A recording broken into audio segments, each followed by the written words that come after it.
ating sasagutin itong mga paggamit ng iba't ibang aklat Katoliko sa mga ministro ni Felix Manalo.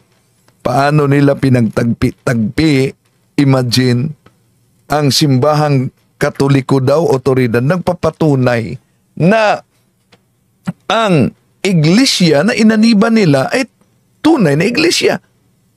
Saan kayo kumuha ng logic na ganyan?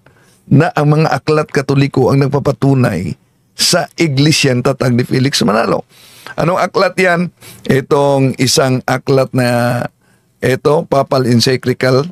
Ano ang ipinahayag ng isa sa mga naging papa ng Iglesia Katolika? Sumasang-ayon ba siya sa ganung uri ng paniniwala? Ganito po ang pahayag ng isang naging papa na Iglesia Katolika sa isang aklat, the Papal Encyclicals. Ganito po ang ating mababasa sa wikang Pilipino na po. Sino man siya at anuman siya, siya na wala sa Iglesia ni Kristo ay hindi isang Kristiyano.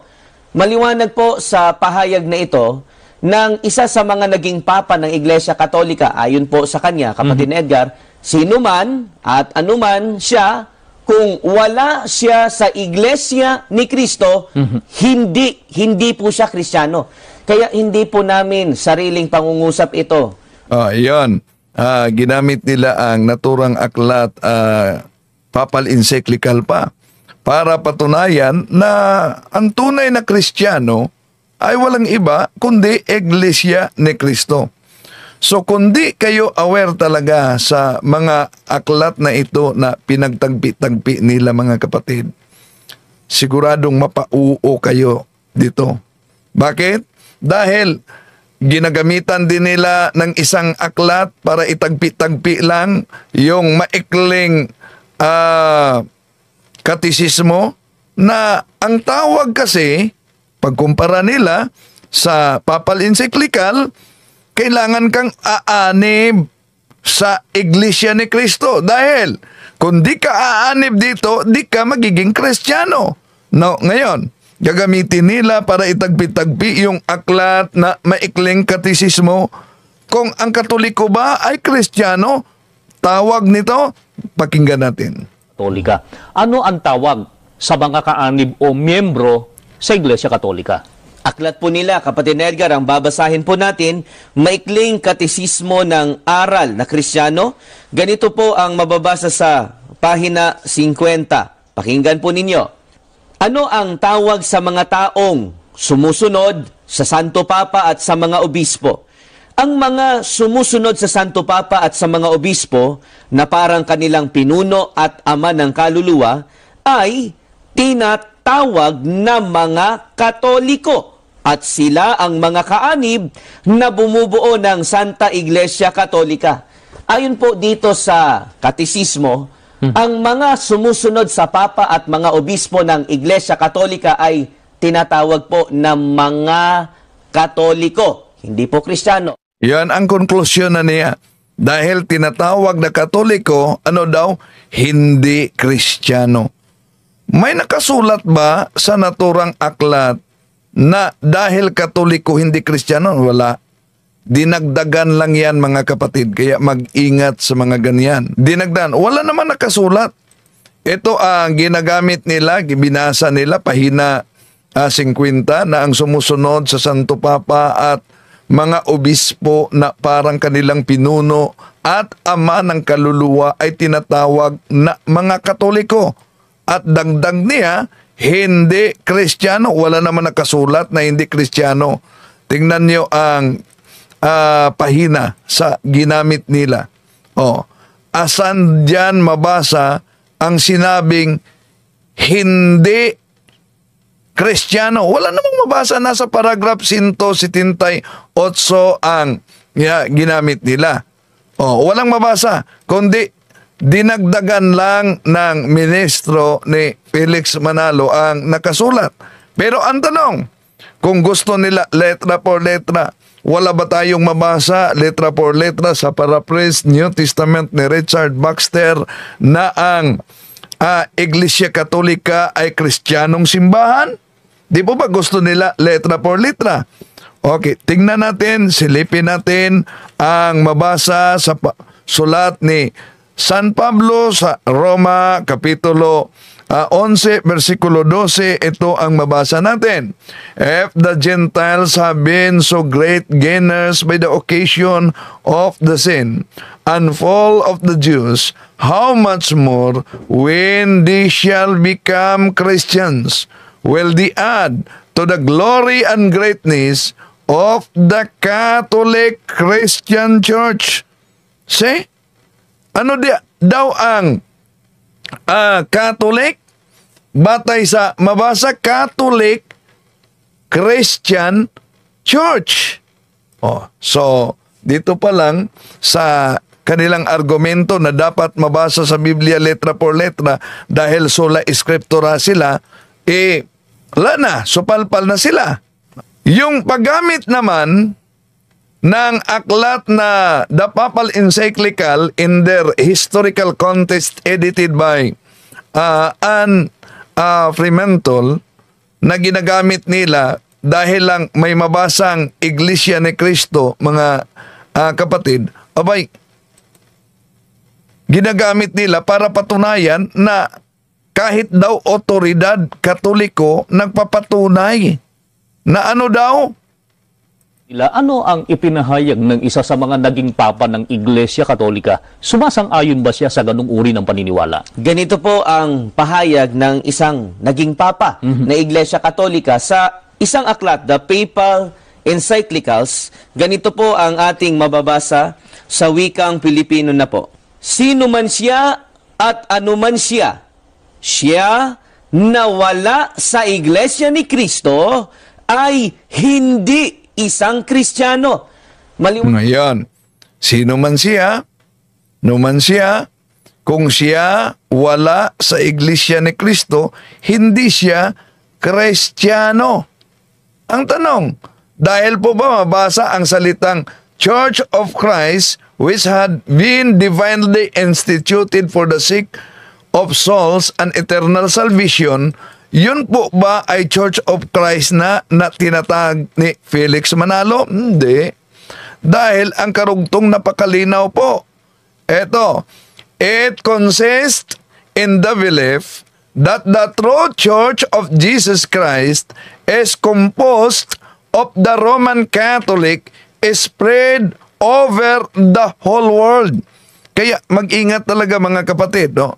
Meron silang mga researcher, pinagputol-putol nila, pinagtagpi-tagpi nila ang naturang mga aklat para gamitin nila at patunayan nila na hindi Katoliko ang pinatunayan, lalo na sa aklat sa pahina 39 ng Papal Encyclical na ginagamit nila. Sino man siya at nasaan man siya, siya na wala sa Iglesia ni Cristo ay hindi isang Kristiyano. Pero kung silipin natin ang naturang aklat talaga mga kapatid, abay napakalinaw. Ito ang makita ninyo na ang tunay na Iglesia ni Cristo sa aklat na Papal Encyclical na ginagamit nila at pinagputol-putol nila, walang iba kundi ang Iglesia Apostolica Katolika Romana. So, ang galing talaga nila mag-research. Di lang magaling, umuunawa. No? At dagdag pa, naalala nyo yung debate nila ni Brad Socrates Fernandez at ni Pastor Ministro Ramel Parma, may ginagamit din silang aklat Katoliko na ang pamagat ay Catechism of the Modern Man, page 88. Ito kasi mabasa. So meanwhile, the new Israel, which while living in the present age goes in search in the future city, Hebrews chapter 13 verse 4 is called the Church of Christ. Kaya sasabihin nila, malinaw kahit otoridad ng simbahang Katoliko nagpapatunay na ang tunay na iglesia ay Iglesia ni Cristo. Abay, may pinutol sila dahil iniwasan nila. Ituloy lang natin pagbasa yung iniwasan nila. We believe that this one religion subsists in the Catholic Apostolic Church. So ano daw? Ang tunay na Iglesia ni Cristo dito, walang iba, kundi ang Iglesia Katolika. So, kaya mag-ingat lalo na sa mga debate, gagamitin nila ang aklat. May aklat Katoliko nagpapatunay na ang Iglesyang tatag ng ating Panginoon Jesucristo ay Iglesia ni Cristo. Ngayon, tatanggapin niyo ba ang aklat na ito o tutol kayo sa nakasulat sa naturang aklat? O paano ninyo yan sasagutin? Halimbawa, itong aklat na ito, Father Smith Instructs Jackson, palaging ginagamit nila ito noon pa man sa kanilang propaganda, sa kanilang pangangaral at pagdoktrina, at yung mga inosente na tangay talaga. Mga kaibigan, alam kaya maging ng mga otoridad Katoliko na merong iglesyang dapat aniban ng tao. Ito ang tunay na iglesia na dapat aniban ng tao sapagkat pagka ito ay nakilala pero hindi inaniban, hindi maliligtas mo ang tao. Ang babasahin namin ni isang aklat pa rin ng Iglesia Katolika, pamagat nito ay Father Smith Instructs Jackson. Ang sumulat po nito ay si John Francis Knoll. Sa pahina 35 hanggang 36, ganito ang pinatutunayan ng nasabing sumulat ng aklat. Ang Iglesia ni Cristo ngayon, sa kalagayan, sa kapangyarihan, sa aral, ay dapat maging katulad ng kanyang dating kalagayan nung ito'y maglingkod sa mga tao sa pamamagitan ng 12 apostol. Sa iglesyang ito, ang lahat ay obligadong mapabilang upang maligtas. Yaong mga tao na sa pamamagitan ng kanilang malubhang pagkakamali ay hindi alam ang tunay na iglesia o kahit ito'y alam ngunit tumangging umanib ay hindi maliligtas. Mga kaibigan, pansinin po ninyo. Ayan, mga kaibigan, pansinin ninyo umano na binasa nila ang naturang aklat pero pinutol nila yan. Ito kasi ang binasa nila. Lumen Gentium number 14, quotation yan. Father Smith Instructs Jackson. Kaya mag-ingat dahil makabasa lang sila ng Church of Christ, abay, nagiging squatter na. Ito ang nakasulat. O, pansinin niyo, pahina 160, 161. Ito ang binasa na isinalin nila sa Tagalog. The Church of Christ today must be in nature, in power, in teaching, what it was when it served men through the 12 apostles. It is to this church that all are obliged to belong in order to be saved. Those people who, though doubtful, deliberately refuse to seek out the true church, refuse to knowing it, refuse to join it, cannot be saved. O may iniwasan sila. Ito, say the Catholic Church is the ordinary means of salvation. The Sacred Synod turns its attention first to the Catholic faithful. So, ano pa ang Iglesia ni Kristong tinutukoy dito sa aklat na ginagamit ng mga ministro? Ang Iglesia ni Cristo ba na tatag ni Felix Manalo? Hindi. Napakalinaw na ang pinatunayan na Iglesia na tatag ng ating Panginoon Jesucristo, ang Iglesia Katolika, ay siyang tunay na Iglesia ni Cristo. Di lang yan mga kapatid, meron pang aklat, ito, encyclical letter. Ginagamit din nila ito sa, mag-ingat, kahit sa mga debate, ginagamit nila ito. Encyclical letter ni Popol the 6. Ito kasi ang mabasa. We bear the responsibility of ruling the Church of Christ. So nasa aklat ninyo mga Katoliko, na ang tunay pala na iglesia walang iba kundi Church of Christ. Ituloy lang natin. May iniwasan sila dito. Ito ang mabasa, mga kapatid. We bear the responsibility of ruling the Church of Christ because we hold the office of the Bishop of Rome and consequently the office of successor to the blessed Apostles Peter. Yun ang iniwasan nila. Ituloy natin. And lastly, we turn to speak with the children of the house of God, the one holy Catholic Apostolic Church, of which this Roman Church is the mother and head. See? Yun ang nakasulat, pero pinagputol-putol yan nila. At dahil may mabasang Church of Christ, abay, inaagaw na. Di lang yan. Itong aklat na ito, Religion, Doctrine, and Practice by Francis Cassily, isang paring Jesuita, dahil pag tuwing o pag-uusapan, mga kapatid, yung paksa na ang tunay na iglesia o ang pangalan ng tunay na iglesia, no, kadalasan ginagamit sa mga ministro ni Felix Manalo at puno na kumpiyansa ang mga manalista sa paggamit sa aklat Katoliko. Pero dinoktor, pinutol, pinagtagpi-tagpi nila at minali nila ang pagsalin, minali nila ang pag-unawa para yung mga inosente ay matangay.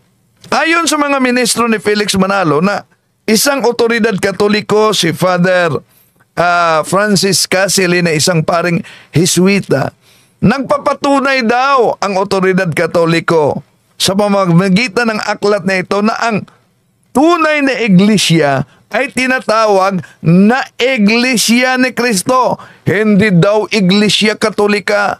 At ito ang ginagamit nila, Religion, Doctrine, and Practice. Dahil sasabihin nila, pagbabasa ko sa otoridad Katoliko na aklat na nagsasabi na ang tunay na iglesia ay Iglesia ni Cristo. Tanong, paniniwalaan nyo ba ang aklat Katoliko o tutulan ninyo? Paano ninyo yan sasagutin? Okay, ito ang paggamit nila.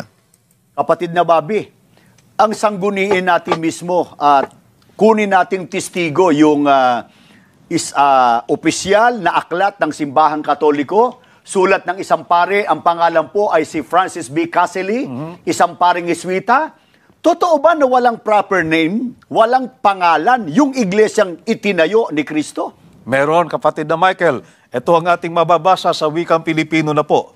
Si Jesucristo ba ay nagtatag ng iglesia? Oo, mula sa lahat ng kasaysayan, kapwa panlupa at hindi pangkabanalan. Gayon din, mula sa Biblia, na kilalang isang makataong kasulatan. Ating nalaman na si Jesucristo'y nagtatag ng iglesia na tinatawag sunod sa Kanya, ang Iglesia Kristiyana o ang Iglesia ni Kristo. Kaya malinaw po. Kaya malinaw po, no? Malinaw talaga ang nakasulat at napakalinaw, mga kapatid, na inaagaw na naman nila basta may pangalang Iglesia ni Kristo. Gusto nilang ipalitaw na dahil sa nakasulat na Iglesia ni Kristo, abay, mismo ang otoridad Katoliko na ang nagpatunay na ang inaniban nila ang tamang iglesia, mali. Kaya ating lilinawin, mga kapatid, itong paggamit nila sa aklat ni Father Francis Cassily, isang paring Jesuita na pinatunayan daw ng paring Katoliko o otoridad Katoliko na ang pangalan ng iglesia na dapat aniban ay Iglesia ni Cristo, hindi daw umano Iglesia Katolika. Maniniwala kaya kayo na sila'y pinatunayan sa Aklat Katoliko. Ito kasi ang binasa nila, no? Pahina 442 at ituloy sa 43. Did Jesus Christ establish a church? Yes, from all history, both secular and profane, as well as from the Bible considered as a human document, we learn that Jesus Christ established a church, which from the earliest times has been called after him the Christian Church or the Church of Christ. At isasalin nila sa Tagalog, si Jesucristo ba ay nagtatag ng isang iglesia? Oo, mula sa lahat ng kasaysayan, kapwa panlupa at hindi pangkabanalan. Gayon din mula sa Biblia na kinikilalang isang makataong kasulatan. Ating nalaman na si Jesucristo ay nagtatag ng isang iglesia na mula sa kauna-unahang panahon ay tinatawag na sunod sa kanyang pangalan ang Iglesia Kristiyana o Iglesia ni Kristo. Yun ang ginamit nila, mga kapatid, sa aklat na ito. At dami talaga ang na dala, no? Pero ang tanong, dahil po ba may mabasa na Church of Christ na itinatag ng ating Panginoong Hesukristo, lalo na sa pahina 444, the church founded and organized by Christ and preached by the apostles is the Church of Christ. It is the only true church and the one which God orders all men to join. So, yun ang mabasa nila. Magaling talaga mag-research, pero di lang magaling umunawa. Dahil ating susuriin yung ginagamit nila at pinagtagpi-tagpi nila, mga kapatid, na mula pa noon, kahit sa mga debate, ginagamit nila ito. Unahin natin yung pahina 442. Ano daw ang mabasa sa naturang pahina? Ito ang mabasa, mga kapatid. Did Jesus Christ establish a church? Yes, from all history, both secular and profane, as well as from the Bible considered as a human document. We learn that Jesus Christ established a church which from the early times has been called after him the Christian Church or the Church of Christ. Yun ang mabasa, mga kapatid.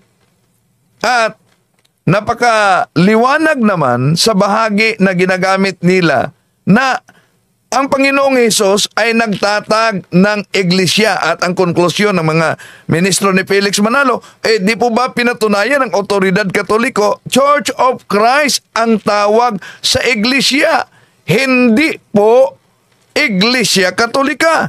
So, mula diyan, mga kapatid, sa kanilang paggamit, abay, bagsak na ang iglesia ni Felix Manalo sa kanilang pag-unawa, sapagkat ang iglesia ay hindi naman sinasabing pangalan yon, kundi bagkos tinatawag lamang, at ito ay hindi kontra sa ating pananampalataya at paliwanag, mga kapatid, na yung tinatawag na Iglesia ni Kristo o Church of Christ sa Biblia ay tinutukoy yon na tinatawag na descriptive title lamang sa iglesia na itinayo ng ating Panginoon Jesucristo.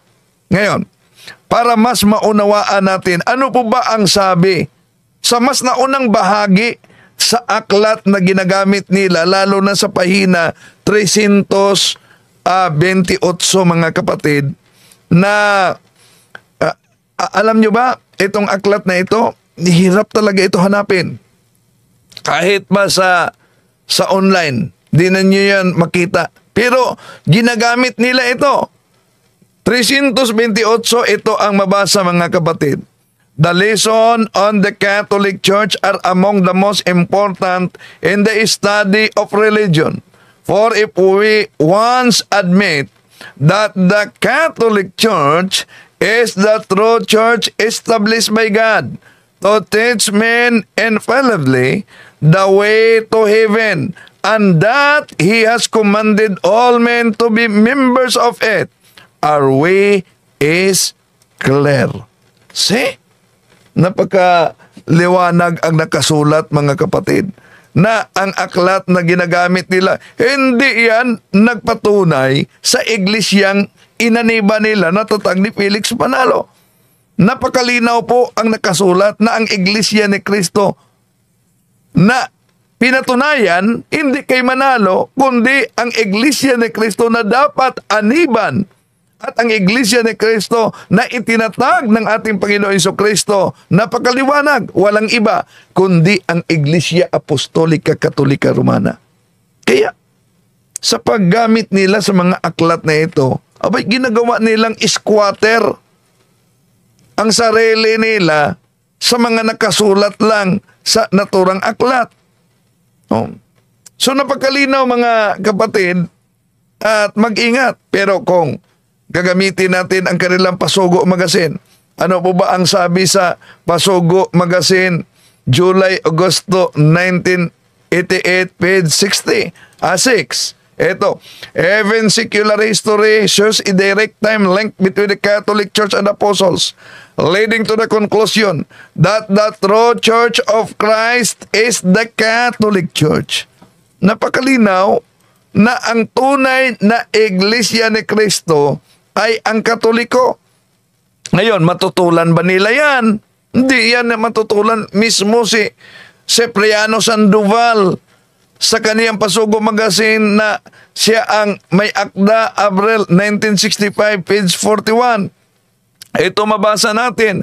So we don't question the claim of the Catholic apologist that the Catholic Church alone could trace back its origin to the apostles.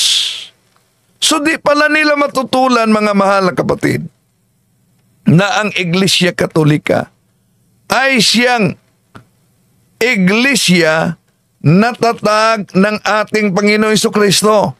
Kahit na si Sandoval na ministro, kahit na si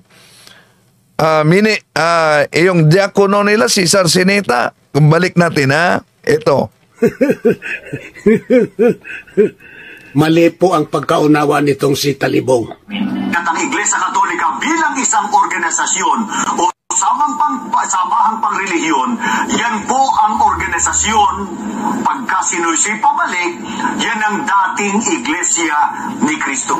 Hindi po totoo yan. Mali po ang pagkaunawa nitong si Talibong. Talaga pong ang Iglesia Katolika Apostolika Romana, talaga pong sa pasimula, yan ang Iglesia ni Kristo. See? Mali daw ang pag-unawa ko, pero inulit pa niya na talagang ang Iglesia Katolika ay ito ang sa pasimula, siya ang Iglesia ni Kristo. Kaya, ang Roma 16:16 refers to the first Church of Christ. Pero inaangkin nila, kami ang nakasulat sa Roma 16:16. Nakalimutan naman nila ang nakasulat sa kanilang Pasugo Magazine. Trole Roman 16:16 refers to the first Church of Christ. Ano po ba ang doktrina nila? Kaugnay sa unang Iglesia ni Kristo. Natalikod ang unang Iglesia ni Kristo. Yun ang gusto nilang ipalitaw na apostasy theory, natalikod. Bakit? Para sila'y papasok yung mga tatag ng tao. Hindi lang ang Iglesia ni Kristo nagturo na natalikod ang tunay na Iglesia, kundi kahit na Seventh-day Adventist, kahit Mormons, kahit ang Saksi ni Jehovah, nagturo din. Pero hindi ibig sabihin dahil nagkaisa sila sa pagturo, sila'y tunay na, dahil kapwa itong mga iglesyang ito ay tatag lamang ng tao. Ngayon, mga kapatid, alam nyo na ang simbahang Katoliko ngayon ay pinagtulong-tulungan sa mga siktang tatag lamang ng tao. Bakit? Dahil alam natin, Juan 8:44, ang ama ng kasinungalingan, walang iba kundi ang diablo, ang demonyo. At ang demonyo galit na galit sa katotohanan. Ginamit man nila ang mga aklat Katoliko para pinagputol-putol at pinagtagpi-tagpi para patunayan na ang kanilang inanibang sekta ay ang siktang tatag daw ng ating Panginoon Jesucristo. Pero, napansin nyo ba? Kahit sino mang mga ministro o mga pastor, di nyo mapansin at masaksihan na inaatake nila ang nagtatag sa simbahang Katoliko. Bakit? Napansin nyo ba ang atake nila? Ang atake nila, mga kapatid, ay mula lamang sa Santo Papa, sa doktrina, hanggang sa mga miyembro. Di nyo narinig na inaatake at tinutuligsa nila ang nagtatag sa simbahang Katoliko. Bakit? Dahil pag inaatake nila ang nagtatag sa simbahang Katoliko, abay mapilitan sila sa pag-research gamit ang history. At kung tingnan natin ang history, Gloria Encyclopedia Volume 5, page 106, Catholic Church, Greek Catholicos Universal, term generally applied to the Divine Society, founded by Jesus Christ, and endowed with outpouring of the Holy Ghost on the day of Pentecost, hence often called Catholic, Roman Catholic. At kung tingnan natin andyan yung Book of Knowledge, Encyclopedia Volume 16, page 287, the history of the Roman Catholic Church began in an upper room in Jerusalem almost 2,000 years ago. This church was founded by Jesus Christ. World History by Gregorio Saide, Philippine Edition, page 123, the greatest legacy of Spain to the Filipino people is Christianity, especially the Roman Catholic religion. This religion was Asian in origin, being founded by Jesus Christ in Palestine. Kaya mga kapatid, tama ang nakasulat sa kanilang Pasugo Magazine. All secular histories show a direct time link between the Catholic Church and the Apostles, leading to the conclusion that the true Church of Christ is the Catholic Church. Maraming salamat po at inaanyayahan natin ang ating mga kapatid na huwag agad-agad maniwala dahil ang pagkadaya ay maranasan sa iba't ibang paraan at ang napakadelikado pag madaya tayo sa pananampalataya dahil nanganganib pati ang ating kaluluwa. To make His message known is our responsibility. So here we are to pledge our lives to the Lord.